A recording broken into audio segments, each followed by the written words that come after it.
जय श्री श्याम। हारे के सहारे की जय हो, शीश के दाने की जय हो, लख दातार की जय हो। दोस्तों, उम्मीद करती हूँ श्याम बाबा के आशीर्वाद से, श्याम बाबा की कृपा से आप और आपका परिवार कुशल मंगल होगा और श्याम बाबा की कृपा हमेशा अपने भक्तों पर ऐसे ही बनी रहे। श्याम बाबा हमेशा अपने भक्तों का ऐसे ही कल्याण करते रहें, हमेशा अपने भक्तों पर अपनी कृपा बरसाते रहें। दोस्तों, सबसे पहले जो लोग हमारे वीडियोस को देख रहे हैं, नए लोग जो जुड़ रहे हैं, सबसे पहले वो हमारे चैनल को सब्सक्राइब कर बेल आइकन को ज़रूर प्रेस कर ले, क्योंकि हम लेकर आते हैं अपने चैनल पर श्याम बाबा से जुड़ी जानकारियाँ, श्याम बाबा के सत्य चमत्कार और बाबा श्याम के सत्य अनुभव जो हम आप सभी लोगों के साथ शेयर करते हैं। और आप भी हमारे वीडियोस को आगे ज़्यादा से ज़्यादा शेयर कीजिए ताकि और भी लोग बाबा श्याम से जुड़ सकें, उनकी कृपा को पा सकें। तो चलिए दोस्तों, ज़्यादा देरी ना करते हुए वीडियो को शुरू करते हैं। वीडियो शुरू करने से पहले सभी भक्तों को जय श्री श्याम। तो दोस्तों, आज की जो कहानी है वो ऐसी कहानी है जिसे सुनकर आपकी आंखों में आंसू तो पक्का आने ही आने हैं, साथ ही साथ आपके दिल और दिमाग में बाबा श्याम ऐसे छा जाएंगे कि आप सिर्फ और सिर्फ बाबा श्याम के नारे लगाने लग जाओगे, बाबा को दिल से मानने लग जाओगे। आज हमारे बाबा श्याम का ऐसा चमत्कार आप लोगों के साथ शेयर करने जा रही हूँ जिसे सुनकर आपके रोंगटे खड़े होने वाले हैं। तो कहानी को अंत तक ज़रूर सुनना, अंत तक सुनोगे तभी आपको पता लगेंगे बाबा श्याम के चमत्कार, बाबा श्याम कैसे कैसे चमत्कार करते हैं। और अगर वीडियो पसंद आए तो वीडियो को लाइक करें, शेयर करें और कमेंट बॉक्स में जय श्री श्याम लिखना बिल्कुल भी ना भूलें। तो चलिए कहानी शुरू करते हैं। तो आज की जो कहानी है वो राजस्थान के एक छोटे से शहर में रहने वाले अशोक जी की कहानी है, जो कि एक बिजनेसमैन है, उनका ट्रांसपोर्ट का बिजनेस है। उनके 2 बच्चे हैं, बीवी है, उनका छोटी सा परिवार है। परिवार अच्छा खासा सुख शांति से चल रहा था, घर में खुशियाँ ही खुशियाँ थी, सब कुछ अच्छा चल रहा था। और उन्होंने अपनी मेहनत से कमाकर वहीं पर एक छोटा सा प्लॉट भी खरीद रखा था जिसकी कीमत करीब 10 से 15 लाख रुपए थी। वो उन्होंने अपने आने वाले भविष्य के लिए खरीद कर रखा था। वो उनकी मेहनत की जमा पूंजी की कमाई का लिया हुआ प्लॉट था जो उनके भविष्य के लिए उन्होंने सिक्योर करके रख रखा था। अशोक जी बताते हैं कि उन्हें किसी चीज़ की कोई चिंता नहीं थी, घर में सब कुछ अच्छा चल रहा था, सब कुछ ठीक ठाक चल रहा था, काम धंधा बिल्कुल सही चल रहा था। फिर अचानक से क्या होता है कि उनके काम में एकदम से मंदी आ जाती है। ट्रांसपोर्ट का काम एकदम मंदा पड़ जाता है, डीजलों के दाम महंगे हो जाते हैं, ट्रकों का काम बढ़ जाता है। उनको समझ नहीं आ रहा वो कैसे संभालें, पर उनका काम दिन प्रतिदिन डाउन होता जा रहा था और देखते ही देखते उनका कारोबार पूरी तरह से ठप हो गया, जिसकी वजह से अशोक जी डिप्रेशन में चले गए। उनको समझ नहीं आ रहा था कि वो कैसे करें, क्या करें। उन्होंने अपने जानकारों से मदद ली, कुछ उधार खर्चा के लिए, अपने घर खर्च के लिए उनको पैसे नहीं थे, घर में खर्चा कैसे चलेगा कैसे नहीं चलेगा, क्योंकि वो पता नहीं, वो कहते हैं ना कि इंसान की ज़िंदगी में जब सब कुछ अच्छा चल रहा होता है तो ना जाने किस्मत कौन सा ऐसा खेल खेलती है कि एकदम किस्मत पलट के रख देती है। वही सब अशोक जी के साथ हुआ। उनकी लाइफ में सब कुछ अच्छा चल रहा था, पता नहीं नियति को क्या ही मंजूर था जो उनके साथ ऐसा हुआ। उनका सब कुछ, उनकी खुशियों को ऐसी नज़र लगी कि उनका सब कुछ ख़त्म हो गया। अचानक से उनका कारोबार ठप हो गया, उनके घर में कुछ भी नहीं बचा। वो इतने परेशान रहने लगे, वो जगह जगह से कर्जा लेने लगे, अपने जानकारों से कर्जा लिया, रिश्तेदारों से कर्जा लिया। फिर जब सब ने कर्जा देने से मना कर दिया, जब वो थक हार गए, उन्हें समझ नहीं आ रहा अब कहाँ से लूँ, तो घर के खर्चे पूरे करने के लिए फिर उन्होंने फाइनेंस डीलरों से पैसे लेने शुरू किए, जो कि 10% पर पैसे देते हैं और जिनका 10% का ब्याज होता है। आप जानते ही हो कि उनका कितना तगड़ा तगादा होता है। बैंकों से लोन लेना शुरू किया, उन्हें समझ नहीं आ रहा है। ऐसे ही करते करते करीब उनके पास 70 लाख रुपए का कर्जा हो गया। अब अशोक जी को दिन रात टेंशन होने लगी, वो डिप्रेशन में चले गए। उनको समझ नहीं आ रहा था कि अब वो आखिर ऐसा क्या करें जिससे उनका घर का खर्च चल सके। सब कुछ एकदम ख़त्म सा हो गया, उनके दिमाग ने एकदम काम करना बंद कर दिया। उनको समझ नहीं आ रहा कि कैसे क्या करना चाहिए क्या नहीं करना चाहिए। लेकिन उनकी जो वाइफ है वो भगवान में काफ़ी ज़्यादा आस्था रखती है, जिनका नाम सीमा है। वो भगवान को बहुत ज़्यादा मानती है, मन ही मन वो भगवान से प्रार्थना करती थी, क्योंकि उनको लगता था कि कहीं ना कहीं ये भगवान ही अब कुछ सही कर सकते हैं। क्योंकि जितना भी उन पे कर्जा था, उनको लग रहा था कि अब कहीं से कोई हेल्प नहीं मिल रही, अब सिर्फ़ और सिर्फ एक ही रास्ता है जो भगवान है। भगवान ही है जो सब कुछ सही कर सकते हैं। फिर एक दिन उनके कोई जानकार उनके घर पर आए, जिनका नाम था विनय। तो विनय जी कहने लगे, क्या हुआ, कैसे भाई परेशान हो, आजकल दिखाई नहीं देते। तो अशोक जी हिचकिचाते हुए उन्होंने अपनी सारी व्यथा उन्हें बताई। और विनय जी एकदम यूँ हैरान हो गए कि मतलब इतनी सी परेशानी, उनको लगा कि ये कोई परेशानी नहीं, उनके लिए मतलब बहुत ही छोटी सी चीज़ थी। वो मुस्कुराते हुए बोले कि बस इतनी सी बात। तभी अशोक जी गुस्से में आकर बोले कि भाई तुझे ये इतनी सी बात नज़र आ रही है, मेरा सब कुछ बर्बाद हो गया और तू कह रहा है इतनी सी बात। तभी विनय जी ने कहा कि हाँ इतनी सी बात, अगर मैं तुझे एक सलाह दूँ तो तू वो करेगा। तो वे अशोक जी बोले कि ऐसा क्या है जो मैं करूं और सब कुछ सही हो जाए। तभी विनय जी ने बताया कि राजस्थान में खाटू श्याम मंदिर है, वो हारे का सहारा है।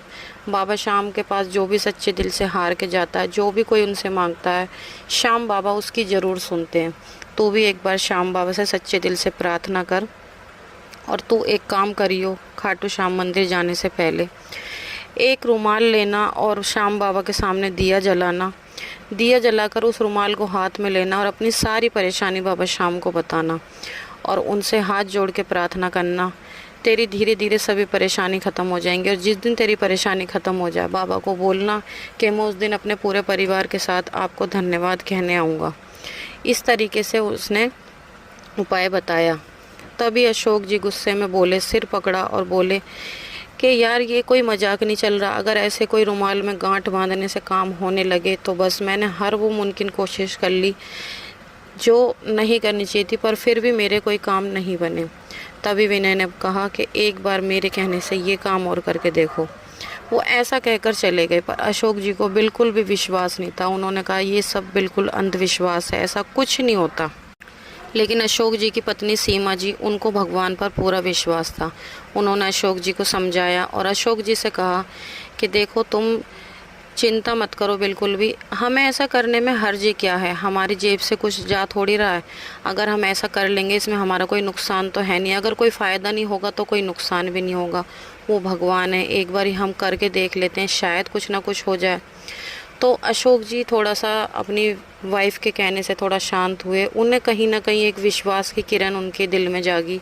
उन्हें लगा कि हाँ शायद कहीं ना कहीं शायद कुछ होगा, क्योंकि उनकी वाइफ ने इतने बुरे टाइम में भी उन्होंने भगवान पे विश्वास करना बिल्कुल भी नहीं छोड़ा। फिर 11 का दिन आया। उनकी पत्नी अच्छे से नहा धोकर स्वच्छ होकर श्याम बाबा के सामने उन्होंने दिया जलाया और रुमाल लिया और बाबा श्याम को अपनी सारी व्यथा बताई। बाबा श्याम को बताया कि कैसे उन पे कर्ज है, कैसे उनके परिवार को वो कर्ज से मुक्ति दिलाएं। ऐसा कहकर उन्होंने उस रुमाल में गांठ बांधी और उन्होंने कहा जिस दिन मेरा ये कर्ज उतर जाएगा बाबा, उस दिन मैं अपने परिवार को लेकर आपके दरबार, आपके दर्शनों के लिए आऊँगी आपको धन्यवाद कहने। ऐसा कहकर उन्होंने रुमाल में गांठ लगा दी और वो डेली नियम से श्याम बाबा की पूजा करने लगी। डेली उस रुमाल में बंधी हुई गांठ को वो देखती।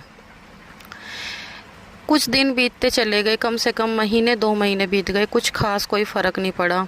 पर तीसरे चौथे महीने में हल्का हल्का, ज़्यादा नहीं, हल्का फुल्का उनको तो थोड़ा फ़र्क दिखा। उनके घर में थोड़ी बहुत शांति का माहौल बना, जिसमें कि अशोक जी को तो बिल्कुल कोई विश्वास ही नहीं हो रहा था। उनको तो सब कुछ ढकोसलेबाजी लग रहा था। वो और प्रतिदिन दिन पे दिन टूटते जा रहे थे। उनको लग रहा था कि ऐसा करने से कुछ नहीं होगा।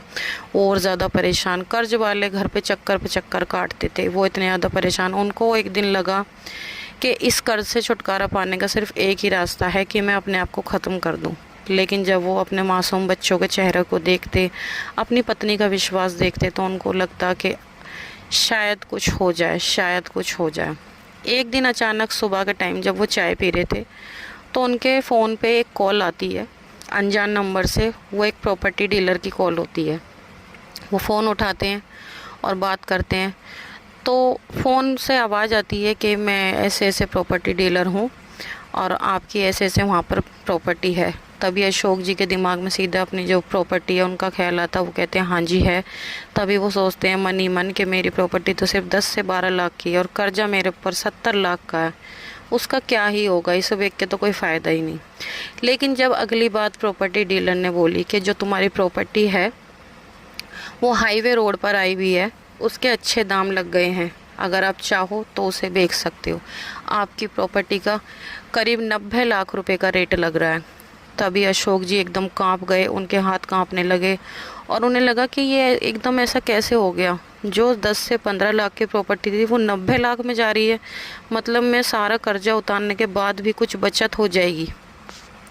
तो उन्होंने फटाक से हाँ कर दिया। फिर वो अगले दिन गए, डीलर से मिले, सारी बातचीत हुई, पेपर वगैरह साइन हुए, सारे काम हुए और उन्होंने डील डन करके और वहाँ से पैसे ले लिए।